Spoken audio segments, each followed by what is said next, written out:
श्रीरङ्गसिंहगिरिदेशिकपादसेवा प्राप्ताखिल द्रविडवेदरहस्यजातम् श्रीगौतमान्वयजमाश्रितभागधेयम् गोपालदेशिकमहम् शरणम् प्रपद्ये।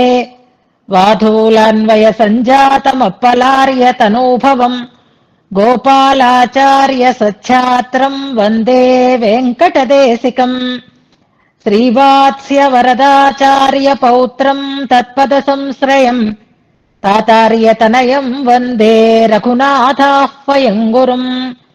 कास्यपान्वय सञ्जातम् नारायणपदाश्रितम् श्रीमन्नारायणम् वन्दे యతీశ్వరశ్రియాజుషం. సద్గ్రంథాధ్యయన సంగోష్ఠిని ఈనాటి వ్యాసంగానికి సాదరంగా ఆహ్వానిస్తూ కలిసి ప్రార్థన చేసుకుందాం. శ్రీపరాశర భట్టార్యః శ్రీరంగేశ పురోహితః శ్రీవత్సాంకసుత శ్రీమాన్ శ్రేయసే మేస్తు భూయసే. సప్త ప్రాకార మధ్యే సరసిజ ముకుళోద్భాసమానే విమానే కావేరీ మధ్యదేశే మృదుతర ఫణిరాడ్భోగ పర్యంక భాగే నిద్రాముద్రాభిరామం కటినికట శిరః పార్శ్వ విన్యస్తహస్తం పద్మాధాత్రీకరాభ్యాం పరిచిత చరణం రంగరాజం భజేహం. యద్బృందావన పండితం దధిరవైర్యత్తాండవం శిక్షితం యల్లక్ష్మీకర సౌఖ్య సాక్షి జలజ ప్రస్పర్థమానర్థయత్ యద్భక్తేష్వజలస్థలజ్ఞమపి యద్దూత్య ప్రసంగోత్సుకం తద్విష్ణోః పరమం పదం వహతు నః శ్రీరంగిణో మంగళం. శ్రీస్తనాభరణం తేజః శ్రీరంగే శయమాశ్రయే చింతామణిమివోద్వాంతం ఉత్సంగే అనంతభోగినః. ఈనాడు గోష్ఠికి స్వాగత వచనాలను తెలియచేస్తూ నిన్నటి పాఠ్యాంశాన్ని చాలా స్పష్టంగా చాలా అందంగా మననం చేసి మన ముందు ఉంచినటువంటి మాలతిని మనసారా అభినందిస్తున్నాను.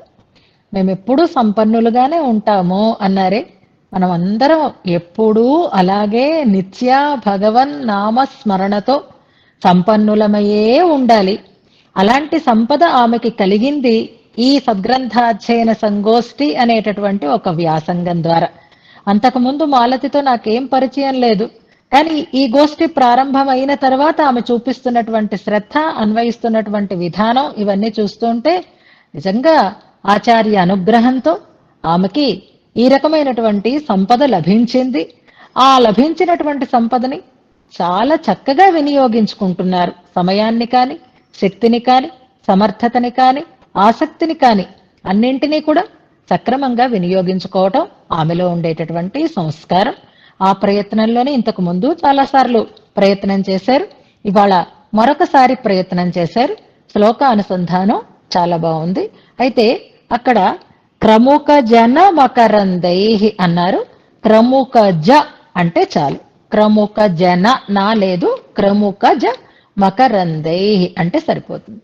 అలాగే శ్లోకంలో నాళికేర అని ఉంది చూడండి, అంటే ప్రింట్ లో అలా పడింది, మీ దగ్గర ఉన్న పుస్తకాల్లో ఎలా ఉందో నాకు తెలియదు. నాళికేరం కాదు, నారికేళం. రెండవ అక్షరం రా, నాలుగవ అక్షరం ళ, కానీ కొంచెం ప్రింటింగ్ లో తేడా వచ్చింది. నారికేళం అనంటే కొబ్బరికాయ అని అర్థం, కొబ్బరి అని అర్థం అన్నమాట. అది ఆమె తప్పు కాదు, ఇక్కడ ప్రింట్ లో అలా ఉంది. నారికేళం అని దిద్దుకోండి. నారికేళం అంటే కొబ్బరి అని అర్థం. ఇక విషయ వివరణలో మనకి ప్రతిపదార్థం కూడా చెప్పారు, బాగుంది. కాకపోతే ప్రతిపదార్థం ఏ తప్పు లేకుండా చెప్పారు. ఏ పదానికి ఏది అర్థం మనం చెప్పుకున్నామో అలాగే చెప్పారు. కొంచెం అన్వయం కూడా చేసుకోమని సూచన చేస్తున్నాను నేను. అంటే ఉన్న పదాలు ఉన్నట్లుగా అర్థం చేయడం కంటే ఇదివరకటి రోజులలో పాఠం ఎలా ఉండేది అంటే ముందుగా శ్లోకం చదవడం, తర్వాత పద విభాగం అని చేసేవారు. ఆ పద విభాగం చేసిన తర్వాత అన్వయం అంటారు. అంటే ఎక్కడ కర్తృపదంతో ప్రారంభించి విశేషణాలని కలుపుకుంటూ క్రియాపదంతో ఆ అర్థం వచ్చేటట్లుగా పదాలని అన్వయం చేసుకోవడం. ఆ తర్వాత ప్రతిపదార్థం, ఆ తర్వాత తాత్పర్యం, తర్వాత విశేషార్థాలు అన్నట్లుగా పాఠ క్రమం సాగుతూ ఉండేది. ఈ ప్రయత్నం కూడా అభినందనీయం. అన్వయం చేసుకోవడం కష్టం. కాకపోతే క్రియాపదం దగ్గరగా మనకి ఒక దృష్టి ఉంటుంది కాబట్టి ఆ క్రియాపదంతో మనం కర్తృపదాన్ని అనుసంధానం చేసుకుంటే ఇంకా సమగ్రంగా ఉంటుంది. విషయాన్ని చక్కగా అంత మొదటి నుంచి చివరి వరకు మనం చెప్పుకున్న అంశాలన్నింటినీ పరామర్శిస్తూ చక్కగా శ్లోకంలో ఉండేటటువంటి తాత్పర్యాన్ని వివరిస్తూ మనకి ముందు చెప్పుకున్నటువంటి విశేషాంశాలను కూడా మననం చేసి మన ముందు ఉంచినటువంటి మాలతికి ఇతోధికమైనటువంటి సామర్థ్యం కలగాలి. ఇలాగే ఈ గోష్ఠిలో ఉన్న వాళ్ళందరూ చాలా ఆప్తులుగా, ఇప్పుడు ఎలా ఉంది అంటే మంజరి సుప్త భృంగా కావేరి అన్నట్లుగా అలా నిద్రిస్తూ ఉండేటటువంటి ఆ నిద్ర కూడా ఎలాగా అంటే సౌఖ్యం. ఆ సౌఖ్యం ఎలాంటిది? భగవద్ విషయకమైనటువంటి అనుసంధానం వల్ల కలిగినటువంటి ఆనందంతో మైమరచి ఉండేటటువంటి భృంగముల లాంటి వారే వీరందరూ కూడా. పద్మజ చిరకాల పరిచయం, మాలతి సద్గ్రంథాధ్యయన సంగోష్ఠితో ఏర్పడినటువంటి ఆత్మీయత, ఇలాంటి వారు ఎంతో మంది నాకు అందేరు ఈ గోష్ఠి వల్ల.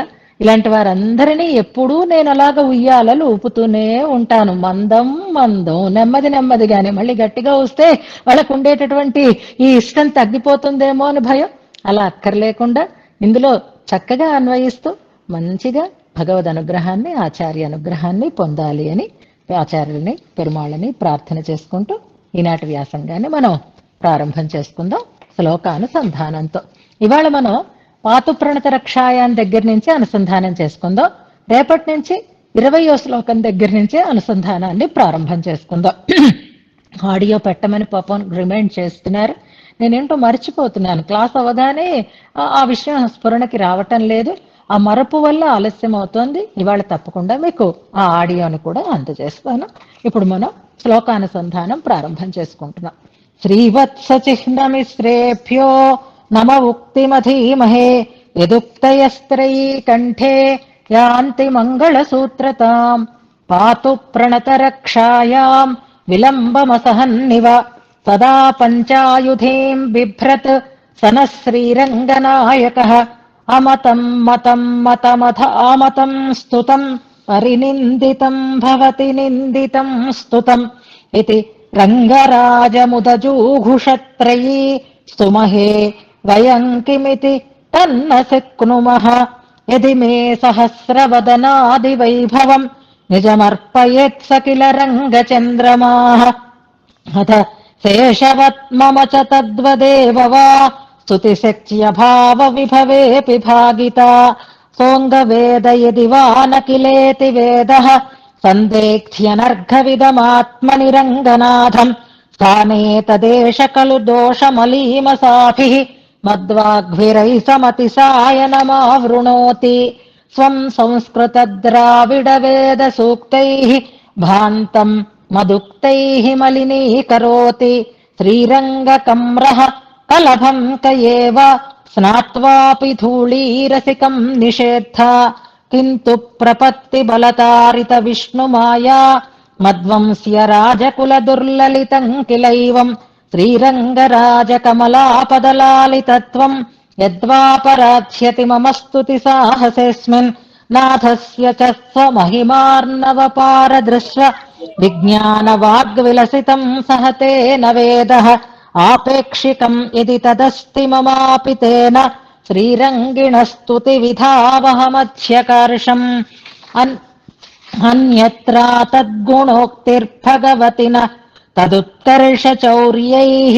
పరేషాం స్తుత్యత్వాత్ యావదర్థాపణితిరపి తథా తస్య నిస్సీమకత్వాత్ ఆమ్నాయానామసీమ్నామపి హరివిభవే వర్షబిందోరివాప్తౌ సంబంధాత్ స్వాత్మలాభో నతు కబళనతః స్తోతురేవం న కిం మే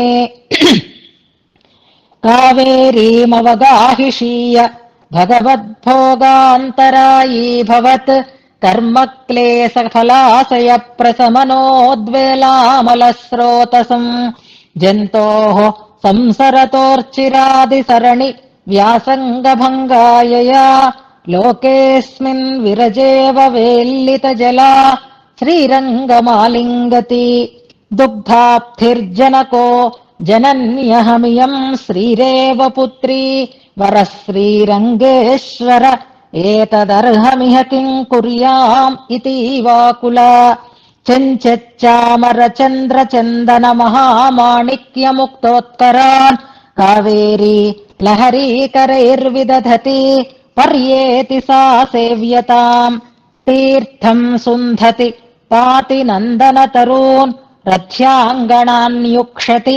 స్థానీయార్హణపానవారి వహతి స్నాతః పునీతే జనాన్ శ్యామం వేదరహో వ్యనక్తి పులినే ఫేనైర్హసంతీవ తత్ గంగాం విష్ణుపదిత్వమాత్రముఖరాం హేమాపగా హంత్వఘం అగణిత గుణావజ్యం సర్వం స్థిరత్ర సమప్రతిక్రియమపి పయఃపూరైరాప్యాయయన్స్యనుజాగ్రతి ప్రవహతి జగద్ధాత్రీ భూత్వేవ రంగపతేర్దయా శిశిరమధురాగాథాసా నః పునాతు మరుద్వృధా తరళతనుతరంగైః మందమాందోళ్యమాన సతట విటపి రాజీ మంజరీ సుప్తభృంగా క్షిపతు కనకనామ్నీ నిమ్నగా నారికేళ ప్రముఖజమకరందైః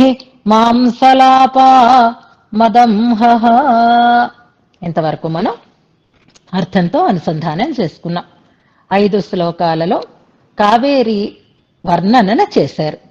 5 శ్లోకాల అర్థానుసంధానంతో మనం కూడా కావేరిలో అవగాహనం చేశాం.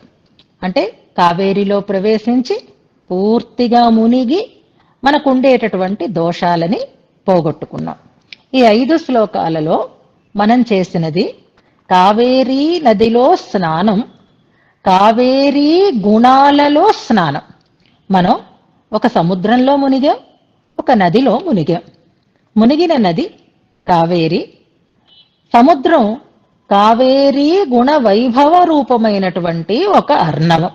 కావేరికి ఉండేటటువంటి అనేకములైనటువంటి విశిష్టతలని మనకి ఈ 5 శ్లోకాలలో అందంగా భట్టర్ వారు అందించారు.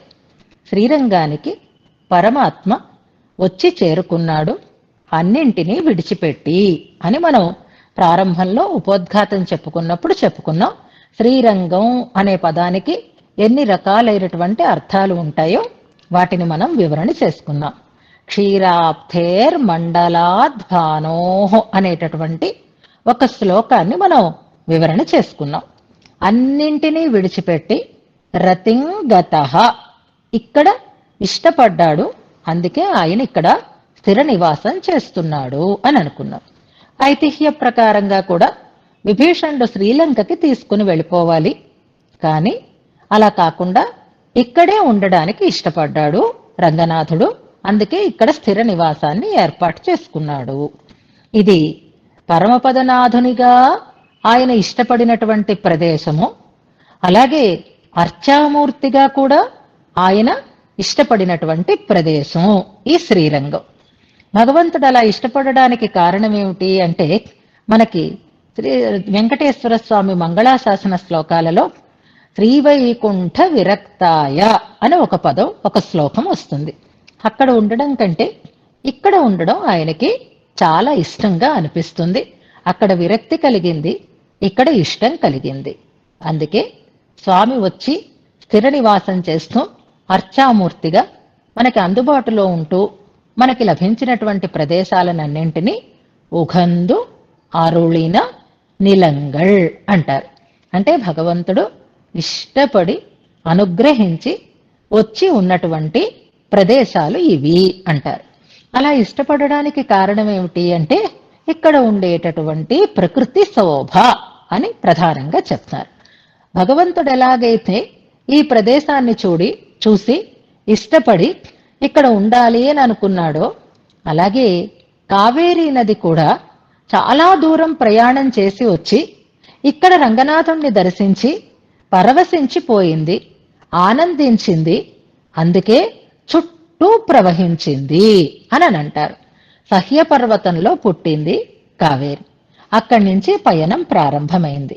అలా దూర ప్రయాణం చేసి చేసి వచ్చినటువంటి కావేరికి శ్రీరంగనాథ దర్శనం కలిగేసరికల్లా చాలా ఆనందం కలిగింది. ఆ ఆనందమే ఇంత అద్భుతమైనటువంటి రూపంలో విస్తరించేటట్లుగా అయింది. మనలో ఆనందం కలిగితే ఆ ఆనందం ఎలా బయటికి స్ఫురిస్తుందో అలాగే కావేరి ఇక్కడ తన ఆనందాన్ని వ్యక్తం చెయ్యటమే ఈ ప్రకృతి శోభకి కారణం. ఫల పుష్ప వనాదులతో ఈ ప్రాంతం అంతా కూడా సారవంతంగా రమణీయంగా మనకి కనిపిస్తూ ఉంటుంది అని అంటారు. శ్రీరంగం అంటే కేవలం ఒక దివ్య దేశం అని మాత్రమే అనుకోవచ్చు. శ్రీరంగము అంటే ఒక భూమండలం అని అనుకుందాం. శ్రీరంగము అనంటే ఒక గగన మండలం అని అనుకుంటున్నాం. శ్రీరంగము అనంటే స్వతహాగా అది ద్వీపమే. అలా కాకుండా ఇది శ్వేత ద్వీపం అని కూడా మనం భావన చేసుకోవాలి. శ్వేత ద్వీపం గురించి మనం విని ఉన్నాం కదా. ఆ శ్వేత ద్వీపమే శ్రీరంగం. అందుకే భగవంతుడు ఇక్కడ ఇష్టపడి ఉంటాడు అని అంటారు. రోజు శ్రీరంగానికి వెళ్ళాలి, రోజు శ్రీరంగ వైభవాన్ని మనం అనుసంధానం చేసుకోవాలి. ఈ శ్రీరంగ రాజస్తవం అనుసంధానం చేస్తున్నన్ని రోజులే ఈ అదృష్టం మనకి ఏర్పడుతూ ఉంటుంది. మళ్ళీ ఇదైపోయిన తర్వాత ఈ రకమైనటువంటి అనుభవం మనకి కలగడం చాలా అరుదవుతుంది. కాబట్టి శ్రీరంగం అని తలుచుకోగానే కేవలం ఒక దివ్య దేశం అనే భావన కాకుండా ఈ శ్రీరంగం ఒక భూమండలం అని అనుకుంటున్నాం. భూమండలం ఎందుకైంది? ఏమిటి భూమండలానికి ఉండేటటువంటి ప్రత్యేకత అంటే ఇవాళ మనం చదువుకోబోయేటటువంటి శ్లోకంలో కావేరీ నదీ తీరంలో ఉండేటటువంటి శ్రీరంగ ద్వీపాన్ని వర్ణిస్తున్నారు. ద్వీపం అంటే మనకి తెలుసు కదా, చుట్టూ నీరు ఉండి మధ్యలో భూమి ఉంటే దాన్ని ద్వీపం అని అంటారు. కావేరిని 5 శ్లోకాలలో వర్ణిస్తున్నారు. ఇప్పుడు స్నానం చేసి మనం పైకి వస్తున్నాం అన్నమాట. అంటే ఆ ద్వీపం మీదకి మనం చేరుకుంటున్నాం. ఆ ద్వీపాన్ని 2 శ్లోకాలలో వర్ణిస్తారు. అంటే 25వ శ్లోకం 26వ శ్లోకం కావేరి ద్వీప వర్ణనాన్ని చేస్తూ ఉండేటటువంటి శ్లోకాలు. అంటే మనం ఇప్పుడు శ్రీరంగ క్షేత్రంలో అడుగు పెడుతున్నాం అన్నమాట. శ్రీరంగ క్షేత్రానికి చుట్టువారుకొని ఉన్నది కావేరి. ఇప్పుడు స్నానం చేసి క్షేత్రం మీద మనం కాలు మోపుతున్నాం, ఆ ద్వీపం మీద మనం కాలు మోపుతున్నాం. భూమి కూడా అలాగే ఒక ద్వీపం. భూమి చుట్టూ సాగరాలు ఆవరించి ఉన్నాయి. సాగరంతో ఆవరింపబడి ఉన్నటువంటి స్థలం భూమండలం అని అంటారు కదా. సప్త సాగర పరివృతమై ఉంటుంది అని. అలాగే ఎలాగైతే భూమండలానికి చుట్టూ నీరు ఉంటుందో అలాగే ఈ శ్రీరంగానికి కూడా చుట్టూ కావేరీ నది పారుతూ ఉంటుంది. కాబట్టి ఇది భూమండలం లాంటిది, నీటితో ఆవరింపబడినటువంటి ప్రదేశము కావడం చేత ఇది భూమండలంతో సమానము అని ఒక అద్భుతమైనటువంటి ద్వీపంగా దీన్ని మనం భావన చేసుకోవాలి. అలాంటి భూమి కలిగినవి ఎన్నో, భూమితో పాటుగా ఇంకా ఎన్నింటినో కలిగినటువంటిది ఒక బ్రహ్మాండం అని చెప్తారు. మనం చదువుకున్నాం వైకుంఠస్తవం అవి చదువుకున్నప్పుడు సప్త ఆవరణలు అని చెప్పుకున్నాం. సప్త ఆవరణలు జలావరణము, వాయువావరణము, అగ్ని ఆవరణము, అలాగా మనం సప్తావరణలతో కూడి ఉన్నది బ్రహ్మాండము అని అనుకుంటాం. శ్రీరంగం ఒక బ్రహ్మాండంతో సమానమైనది. ఏమిటున్నాయి బ్రహ్మాండానికి? 7 ఆవరణలు ఉంటాయి. శ్రీరంగానికి 7 ప్రాకారాలు ఉంటాయి. 7 ప్రాకారాలతో చుట్టువారుకొని ఉన్నది శ్రీరంగము.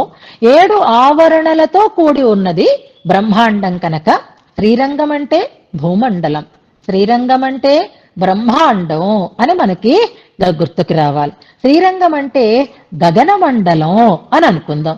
గగనం అనంటే ఆకాశం. ఆకాశంలో మనకేం కనిపిస్తాయి? నక్షత్రాలు కనిపిస్తాయి.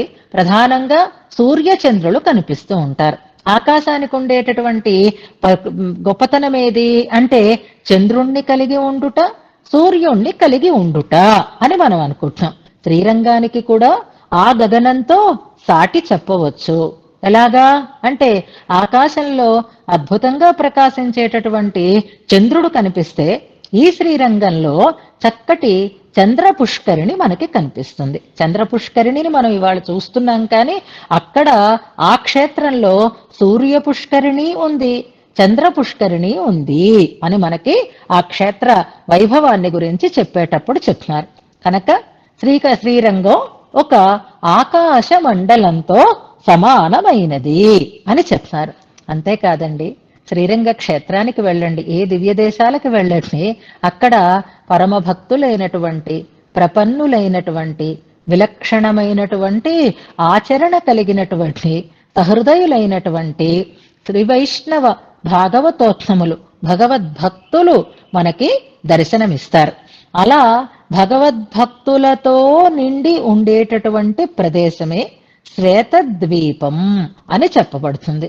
అక్కడ వారు చేసేటటువంటి భగవంతుని యొక్క అనుభవానికి ఏ మాత్రం ఆటంకం కలగకుండా ఉండాలి అని అక్కడికి తాను తప్ప మరెవ్వరినీ వెళ్ళనివ్వకుండా ఉండేటటువంటి పవిత్రమైనటువంటి స్థలం. అక్కడ ఉండేవారందరూ భగవద్భక్తులే. అలాగే శ్రీరంగ క్షేత్రంలో అనేకులైనటువంటి భాగవతోత్సములు తిరుగాడుతూ ఉంటారు. కాబట్టి శ్రీరంగ క్షేత్రము అది ఒక శ్వేతద్వీపంతో సమానం అని అంటారు. అలాంటి ఒక అద్భుతమైనటువంటి క్షేత్రంలో ప్రణవ ప్రకాశకుడై రంగనాథుడు నిలిచి ఉన్నాడు, స్థిరంగా అక్కడ వేంచేసి ఉన్నాడు అని అంటారు. అలాంటి ఆ క్షేత్రాన్ని చుట్టువారుకొని ఉన్నటువంటి కావేరిని మనం దర్శించాము. ఇప్పుడు శ్రీరంగం అంటే మనం భూమండలము అని అనుకోవాలి, ఆకాశమండలము అని అనుకోవాలి, లేదా బ్రహ్మాండము అని అనుకోవాలి, లేదా శ్వేతద్వీపము అని అనుకోవాలి. మంత్ర ప్రకాశకమైనటువంటి తత్వము అక్కడ కనిపిస్తోంది, మంత్ర రూపమైనటువంటి ప్రణవ రూపమైనటువంటి విమానము అక్కడ కనిపిస్తోంది. అలాంటి భగవంతుణ్ణి దర్శనం చేయటం కోసం మనం కావేరిలో స్నానం చేసి ఇప్పుడు ఆ నేల మీద అడుగు పెడుతున్నాము. ఈ ద్వీపాన్ని ఈ శ్లోకంలో వర్ణన చేస్తున్నారు. ముందుగా మనం శ్లోకాన్ని అనుసంధానం చేసుకుందాం. కదళ వకుళ జంబూ పూగ మాకంద కంఠ ద్వయస సరస నీరామంతరా సహ్యకన్యాం ప్రబల జల పిపాసాలంబమానాంబుదౌఘ భ్రమకర తరు బృందం వంజ్యతాం అంతరీపం. మరొకసారి ప్రతి శ్లోకాన్ని 2 పర్యాయాలు అనుసంధానం చేసుకుందాం, అలవాటవుతుంది.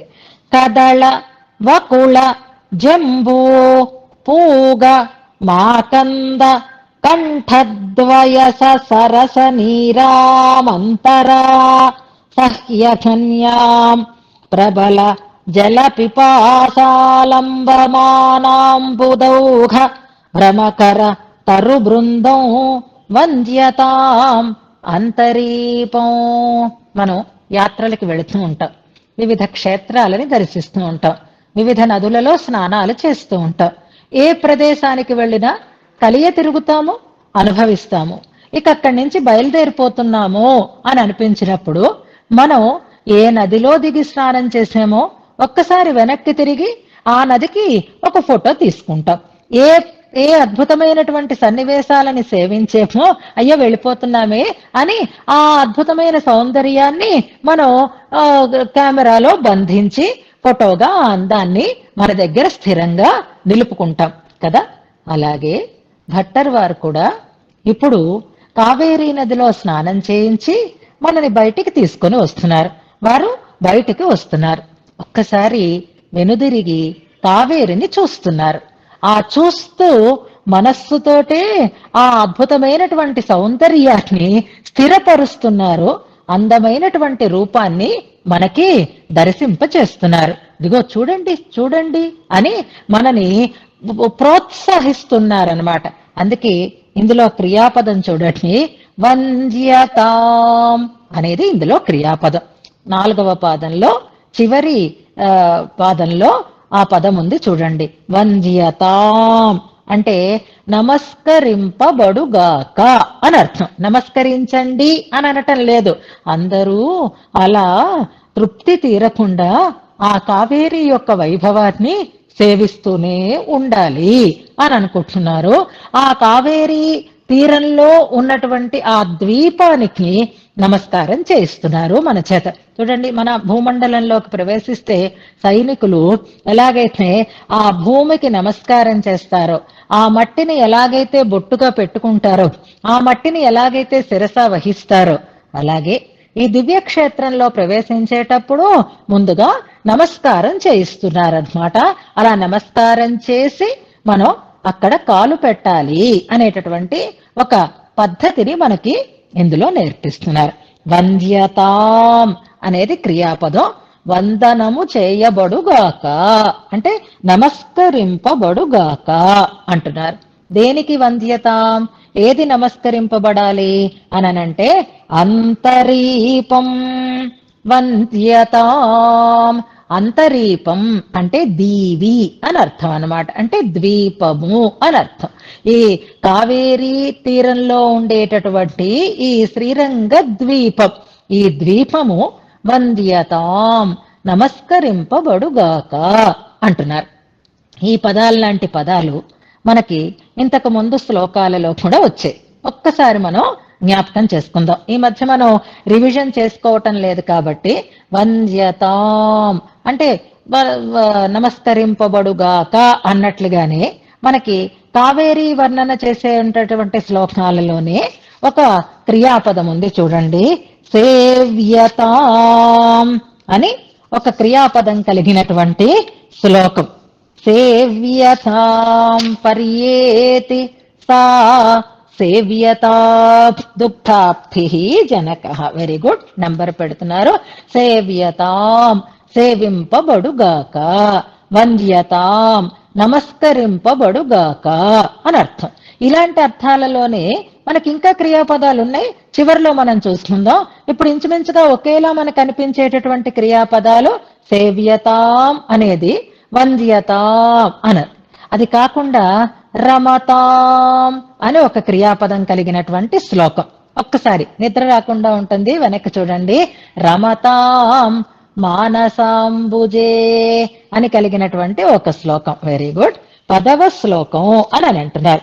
10వ శ్లోకంలో ఏ గురువు గారికి నమస్కారం చేశారు అంటే 8 నుంచి రంగనాథుడికే కనుక రమతాం మానసాంబుజే అని ఉంది చూసారా.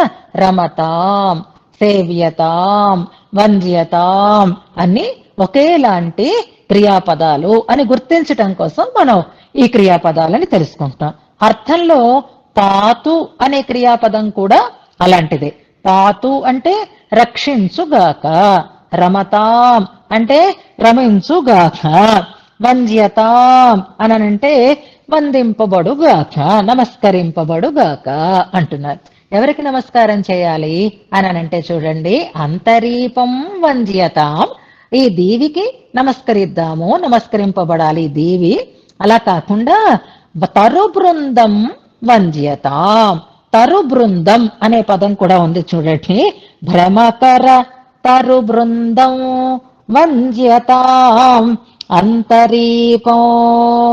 తరు బృందం వంద్యతాం, అంతరీపం వంద్యతాం అని ఈ క్రియాపదాన్ని 2 పదాలకి మనం అన్వయం చేసుకోవాలి. స్నానం చేసాం కదా, ఇప్పుడు చూసాం కదా కావేరిని నిండుగా ప్రవహిస్తోంది కదా.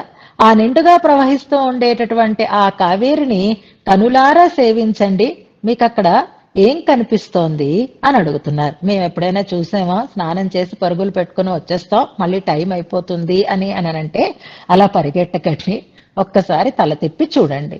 చూస్తే కావేరీ ప్రవాహ వేగం మీకు అద్భుతంగా నయనగోచరం అవుతుంది. కావేరి ఎలా ఎంత అద్భుతంగా ఎంత నిండుగా ప్రవహిస్తోంది అని అంటేనట, కావేరీ నది జలం ఆ కావేరీ నది తీరంలో ఉండేటటువంటి చెట్లకి కంఠం వరకు వస్తోంది అని అంటున్నారు.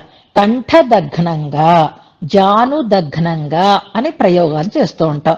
వసుదేవుడు శ్రీకృష్ణ పరమాత్మని తీసుకొని వెళ్ళేటప్పుడు యమునా నది నీరు ఎలా మారిపోయింది అనంటే మోకాళ్ళు మునిగే అంతవరకే వచ్చింది. అంటే హాయిగా నదిని దాటగలిగేటట్లుగా అవకాశాన్ని ఇచ్చింది. అప్పుడు మోకాలు అంటే జాను దగ్నం అంటారు, జానువులంటే మోకాళ్ళు కనుక. ఇప్పుడు ఇక్కడ కావేరి నిండుగా ప్రవహిస్తోంది. ఆ నిండుగా ప్రవహిస్తూ ఉండేటటువంటి కావేరి ఒడ్ల పైన ప్రవహిస్తోంది. ఒడ్డు కావేరీ నదీ తీరాలు కొంచెం ఎత్తుగా ఉంటాయి. మనకి పెరుమాళ్ తిరుమొழிలో 11వ శతకంలో 11వ పాసురం గుర్తుపెట్టుకోండి, చివరిలో అనుసంధానం చేసుకుందరు గాని అది ఎత్తైనటువంటి ఒడ్లు కలిగినటువంటి కావేరి అని వర్ణిస్తారు అందులో. అలాగే తిరుమాలైలో కూడా 2 పాసురాలు ఉంటాయి.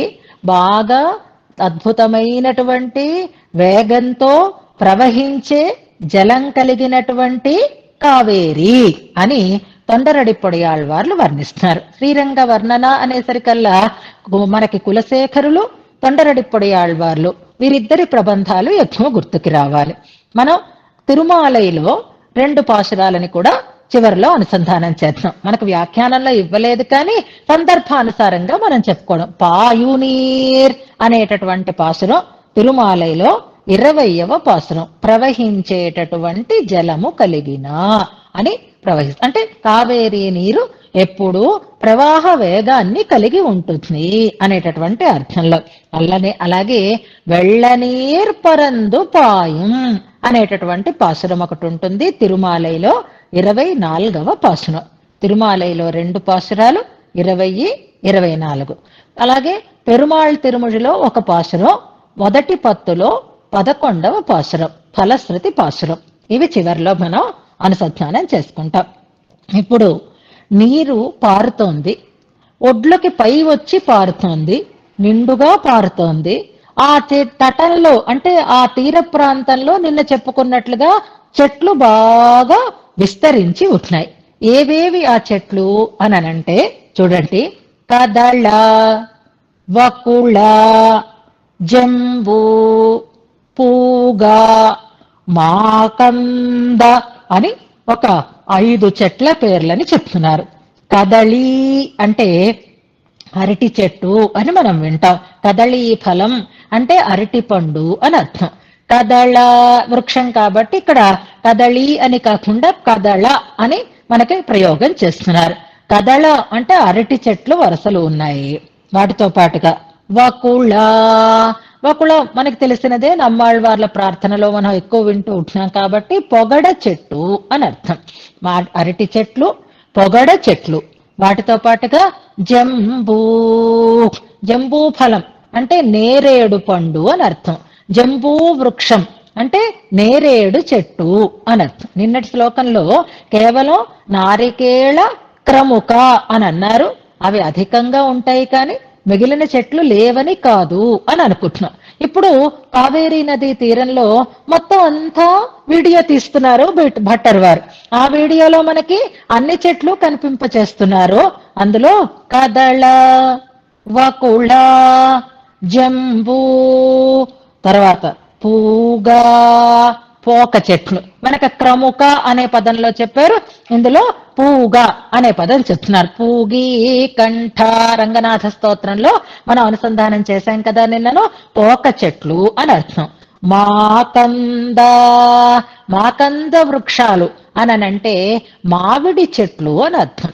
అవి కూడా తీయ మామిడి చెట్లు అని అర్థం. మాకంద మామిడి చెట్లు, తీయ మామిడి చెట్లతో కూడి ఉన్నటువంటి అంటే 5 రకాలైనటువంటి వృక్షముల యొక్క వరుస మనకి కావేరీ నదీ తీరంలో కనిపిస్తోంది. అయితే ఎలా కనిపిస్తోందో తెలుసా? జాగ్రత్తగా చూడండి. మొదళ్ళు కనిపించటం లేదు, మూలాలు కనిపించటం లేదు. చెట్టు మొదటికి నువ్వు వెళ్ళడానికి తగినటువంటి అవకాశం లేకుండా ఈ నీరు ఒడ్ల నుండేటటువంటి ఆ చెట్లని ఎంతవరకు నింపి ప్రవహిస్తోంది అనంటే ఆ చెట్టు యొక్క కంఠం వరకు అని అనుకుందాం. మనిషి కనపడకుండా మొహం మాత్రమే కనిపిస్తే ఎలా ఉంటుందో అలాగా ఆ నీటి మొదళ్ళని కూడా కప్పుతూ పారుతోంది. ఇప్పుడు ఒడ్లు అరుసుకొని పారుతోంది, ఒడ్డుకి పైనికి నీరు వస్తోంది. ఆ నీరు ఎంతవరకు పారుతోంది అంటే ఆ చెట్లని ముంచే అంతవరకు. ఎంతవరకు ముంచుతోంది అంటే కంఠ కంఠద్వయస అని పదం చూడండి. కంఠద్వయస, ద్వయ అంటే రెండు అనే అర్థం మనకు తెలుస్తుంది, కానీ ఇక్కడ ద్వయం అనే పదం కాదు, ద్వయసచ్ అని ఒక ప్రయోగం అన్నమాట. అది కొలతని చెప్పేటప్పుడు ఈ ప్రయోగం, ఈ పదాన్ని ప్రయోగిస్తారు. కంఠద్వయసచ్ అంటే కంఠము వరకు అని అర్థం అనమాట. అంటే ఆ కంఠ వారి భర అని మనకు చెప్తున్నారు కాబట్టి. అయితే ఈ చెట్లు బాగా ముసలి చెట్లు కావు, బాగా పాత వృక్షాలు కావు, ఇంకా అప్పుడప్పుడే పెరుగుతూ ఉండేటటువంటి చెట్లు అని అనుకుంటే నీరు ఎంతవరకు వస్తుంది? కేవలం కొమ్మలు ఆకులు కనిపించే అంతవరకు ఈ నీరు ప్రవహిస్తోంది అనమాట. అలా కంఠద్వయస సరస నీరాం, మంచి రుచి కలిగినటువంటి నీటితో నిండినటువంటి అంతరా సహ్యకన్యాం, సహ్యకన్యా అని ఇక్కడ కావేరీ నదికి ఒక పేరుని చెప్తున్నారు. ఇంతవరకు 5 శ్లోకాలలో కావేరీ నది పేర్లని మనం వేరువేరుగా తెలుసుకుంటూ వచ్చాం. మొదటి శ్లోకంలో కావేరి అన్నారు, ఆమె తండ్రి పేరుతోటి ఆమెను వ్యవహరించారు, కవేరుని కుమార్తె అని. తర్వాత దాంట్లో మనకి హేమాపగా అన్నారు, సహజంగా ఆ నీటికి ఉండేటటువంటి వైభవాన్ని తెలియచేస్తూ. అలాగే నిన్నటి శ్లోకంలో మనకి కనకనాంని అన్నారు, కనక అని ఒక పేరును చెప్పారు. అలాగే అంతకు ముందు శ్లోకంలో మనకి ఋగ్వేదంలో ప్రసిద్ధమైనటువంటి ఒక పేరు చెప్పారు, మరుద్వృధ అనేటటువంటి పేరు. కావేరి, హేమాపగా, మరుద్వృధ, కనక అనేటటువంటి 4 పేర్లు మనం ఈ నది గురించినటువంటి వ్యవహారంలో ఉండేటటువంటి పేర్లని తెలుసుకున్నాం. ఒక్కొక్కటి ఒక్కొక్క విశిష్టతని తెలియచేస్తుంది అని అనుకున్నాం. మరుద్వృధ అంటే గాలికి వృద్ధిని పొందేటటువంటి నీరు కలిగిన అని ఒక విశేషార్థాన్ని కూడా మనం చెప్పుకున్నాం. ఇప్పుడు ఆభిజాత్యం అంటారు, అంటే పుట్టిన స్థలంకి ఉండేటటువంటి గొప్పతనం, తద్వారా దీనికి కలిగినటువంటి వైభవం.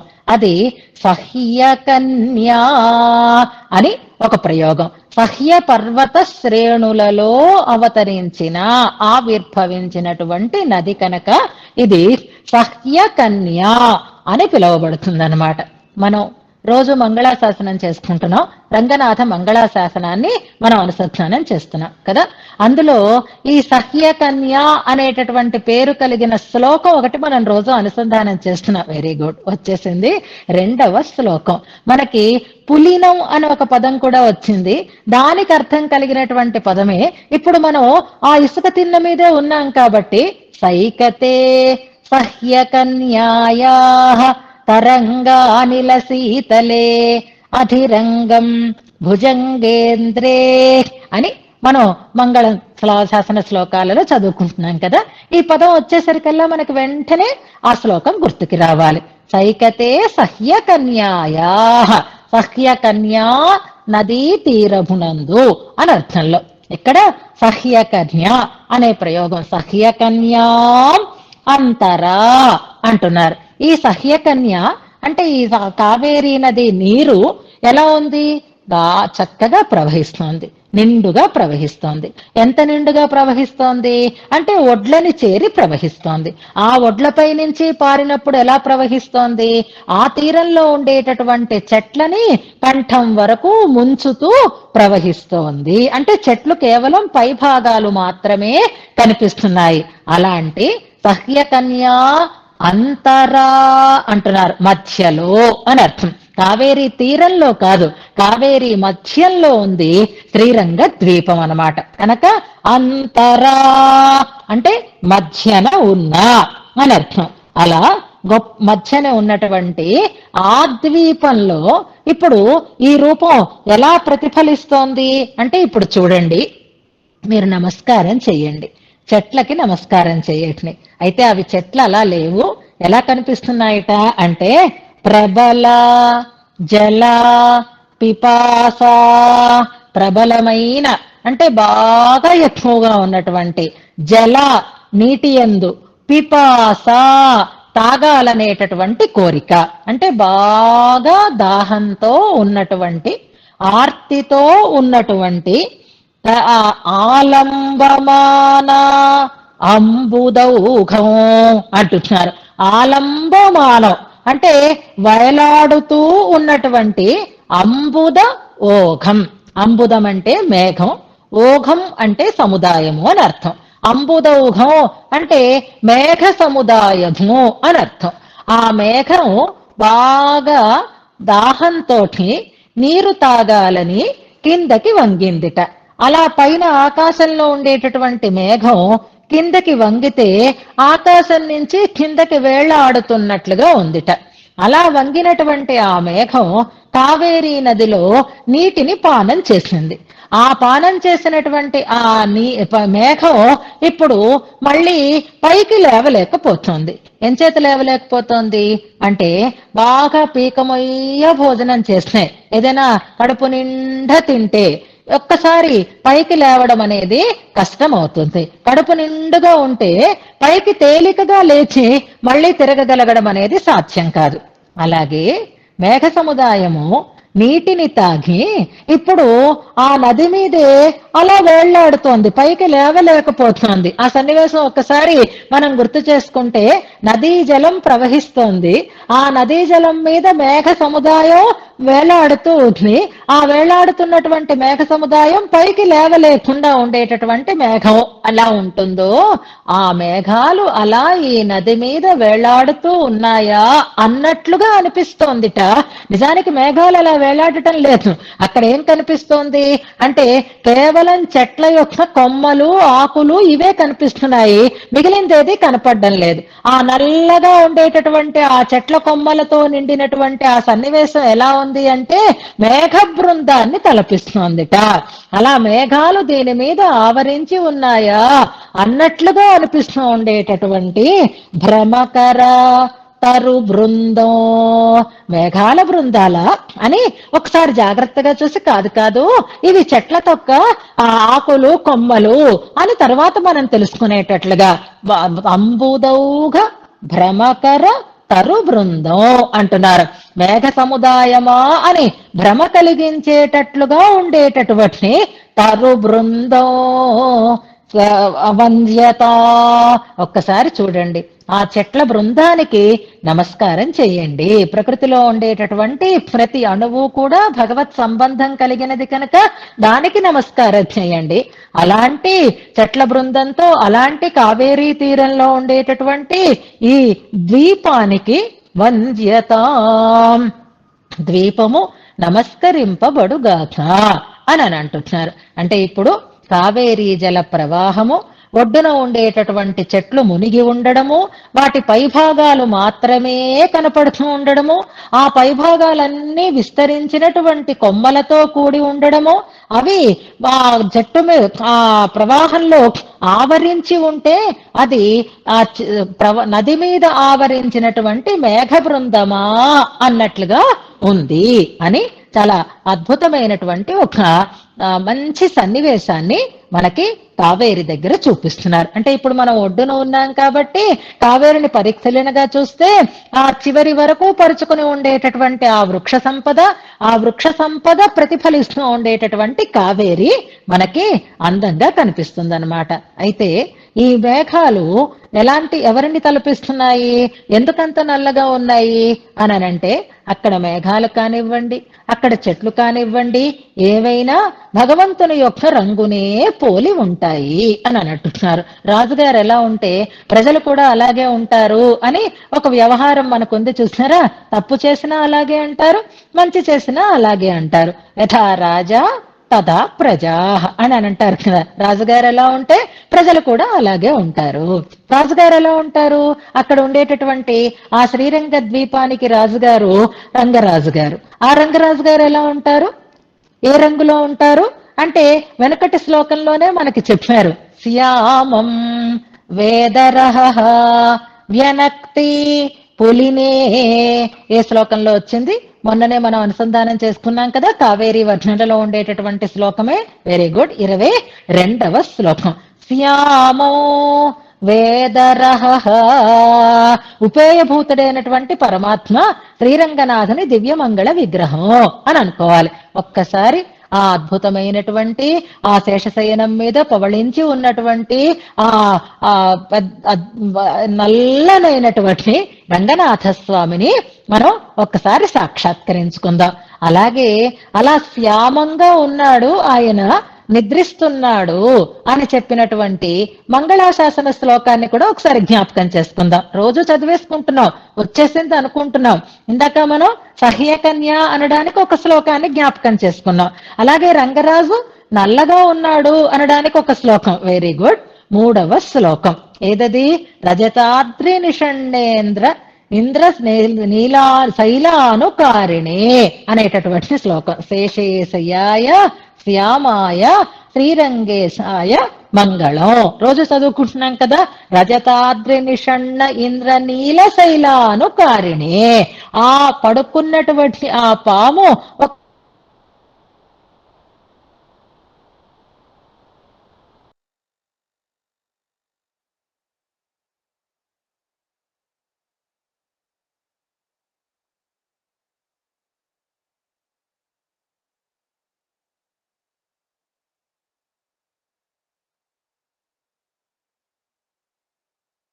కూడా ఆ రంగునే తలపించేటట్లుగా ఉన్నాయి. మేఘవర్ణుడు ఆయన, శ్రీరంగనాథ వర్ణం కలిగినవి మేఘాలు అని చెప్పారు. అయితే ఇందాక ఒక విషయాన్ని మనం గమనించుకోవాలి. మేఘాలకి ఆర్తి కలిగింది, పిపాస కలిగింది, దాహం వేసింది. దాహం తీర్చుకోవడం కోసం ఈ కావేరీ నదిలోకి వంగేయి అని అన్నారు. అంటే నీరు లేని మేఘం నల్లగా ఉంటుందా, తెల్లగా ఉంటుందా? నీరుంటే మేఘం నల్లగా ఉంటుంది. నీరంతా కురిసేస్తే మేఘం తెల్లగా ఉంటుంది. మేఘం నల్లగా మారాలి అంటే ఆ మేఘంలో నిండుగా నీరు ఉండాలి. ఇప్పుడు ఈ వృక్షాలు ఎలా అనిపిస్తున్నాయిట అంటే నీరు తాగడం కోసం దాహంతో వంగినటువంటి మేఘ బృందంలా అనిపిస్తున్నాయి అని అంటున్నారు. మరి అలాంటప్పుడు తెల్లగా ఉండాలి కదండి. మేఘాలు నల్లగా ఎలా ఉన్నాయి అని మీకు సందేహం కలుగుతుందేమో. దానికి మేఘం వంగింది. వంగడం దేనికి అంటే తృషతో వంగింది, దాహంతో వంగింది. కానీ ఇప్పుడు కనిపిస్తున్న మేఘం వంగిన మేఘం కాదు, నీటిని పూర్తిగా తాకినటువంటి మేఘం. నీరు నిండుగా ఉండేటటువంటి మేఘం ఎలాగైతే నల్లగా ఉంటుందో అలాగే ఈ చెట్లన్నీ కూడా బాగా ఆకుపచ్చ, బాగా ముదురాకుపచ్చ వర్ణం ఉంటే ఎలా ఉంటుందో ఆ కొమ్మలు మాత్రమే కనిపిస్తూ కావేరిలో అంతటా పరుచుకొని ఉన్నాయి. చూడండి, ఆ తరు బృందాన్ని వంద్యతాం, నమస్కారం చెయ్యండి అంటున్నాడు. ఏమిటండి చెట్ల కింద అన్నం పెట్టమంటారేంటి? ఇదేమైనా పిచ్చా వీరికి అని మీకు అనిపిస్తుందేమో. కానీ శ్రీరంగాది క్షేత్రాలకి వెళితే అలాంటి ఆ స్థావరాలైన మనకు ఎలా అనిపిస్తున్నాయి అంటే, మనం పరమపదానికి వెళ్ళేవే అనుకోండి, అక్కడ మనకి నిత్యసూరుల దర్శనం అయింది. నిత్యసూరులని దర్శించిన తర్వాత నమస్కారం చేయకుండా ఉంటామా చెప్పండి? నమస్కారం చేస్తామా చేయమా? అలాగే భట్టరు వారికి ఈ శ్రీరంగ క్షేత్రంలో, ఈ ద్వీపంలో ఇక్కడ ఉండేటటువంటి చెట్లు చెట్లలా కనిపించటం లేదు. ఎలా కనిపిస్తున్నాయి? నిత్య సూర్య బృందంలా కనిపిస్తున్నాయి. అందుకే సూర్య బృందాన్ని సేవించండి అని అన్నట్లుగా తరు బృందాన్ని సేవించండి అని అంటున్నారు ఇందులో. కారణం ఏమిటి అంటే అక్కడ ఉన్న వాళ్ళందరూ నిత్య సూర్యులే. వాళ్లే రంగనాథుణ్ణి నిత్యం సేవించటం కోసం అక్కడ పరమపదాన్ని విడిచిపెట్టి ఇక్కడ జన్మని కోరుకుంటారు. మానవ జన్మ అక్కర్లేదు, స్థావరాలుగానైనా పుట్టాలని కోరుకుంటారు అని తర్వాత మనకి వివరణలోకి వస్తుంది. కాబట్టి అక్కడ చెట్ల వరస మనకి మహనీయులైనటువంటి నిత్యసూరి గోష్ఠిలాగా అనిపించాలి. అంత పవిత్రమైనటువంటి భావనతో ఆ తరు బృందము భక్తుల చేత సేవింపబడుగాక, నమస్కరింపబడుగాక అని అంటున్నారు ఇందులో. భగవంతుడు భూమండలాన్ని సృష్టించాడు, సాగర తీరంలో ఉండేటట్లుగా సృష్టించాడు, సాగరం చేత చుట్టువారుకుని ఉండేటట్లుగా సృష్టించాడు. సరే, కాకపోతే ఈ ప్రాంతాన్ని భగవంతుడు ఇష్టపడ్డాడు, కావేరి ఆనందంతో ప్రవహిస్తోంది అని అనుకున్నాము. ఈ ప్రాంతాన్ని ఎప్పుడూ చక్కటి ద్వీపంలో ఉండేటటువంటి విభీషణుడు కూడా చాలా ఇష్టంగా సేవించేటటువంటి ప్రదేశం ఇది అని అంటారు. విభీషణుడు పరిపాలించినటువంటి రాజ్యం లంకా రాజ్యం కదా.